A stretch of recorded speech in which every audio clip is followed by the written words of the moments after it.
북한의 핵실험과 사드 배치 문제로 남북 관계가 오랜 기간 악화되면서 남북 화해를 위한 기독교계의 노력이 극히 제한적인 부분에서만 이루어지고 있습니다. 교계는 이럴 때일수록 평화를 만들기 위한 기독교인들의 역할이 중요하다고 강조합니다. 유영혁 기자가 보도합니다. 북한의 핵실험 이후 남북 화해의 마지막 보루였던 개성공단이 폐쇄된 데 이어 고고도 미사일 방어체계 사드 배치 결정으로 남북관계 경색 국면이 장기화되고 있습니다.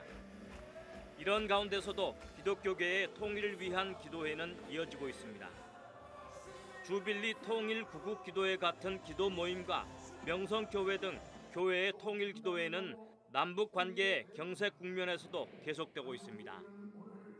그러나 하나님이 행하시는 길은 결국에는 통일에 있어서는 복음적 통일의 열린 길이다. 이 마음을 가지고 하나님의 얼굴을 구하고 그분이 복음적 통일 안에서 그 일을 행하되 특별히 교회를 통해서 그 일을 행할 수 있도록. 현재 상황에서 교회의 역할은 여기까지입니다.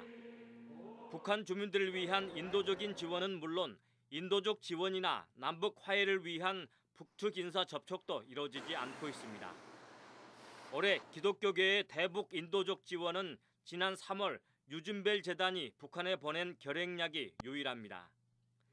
한국기독교교회협의회 화해통일위원회는 지난 2월과 7월 통일부에 북한의 조선 그리스도교 연맹 인사들과의 접촉 신청을 했으나 승인받지 못했습니다.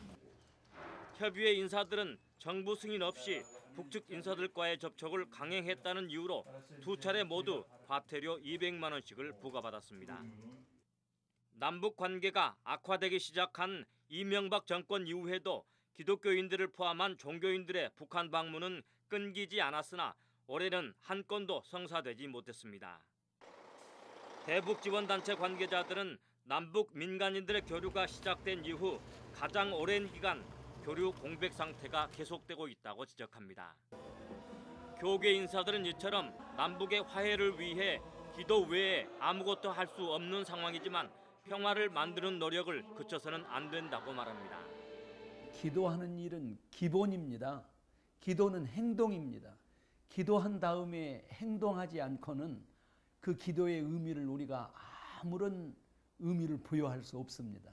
그래서 그 기도 이후에 평화를 만드는 일, 그 일에 대해서 우리 한국교회가 누구보다도 적극적으로 앞서야 할 것입니다. 많은 기독교 단체들이 북한 주민들을 돕고 남북 간의 화해를 위한 실질적인 노력을 모색하고 있지만 교류 공백 상태는 당분간 이어질 것으로 보입니다. CBS 뉴스 유영혁입니다.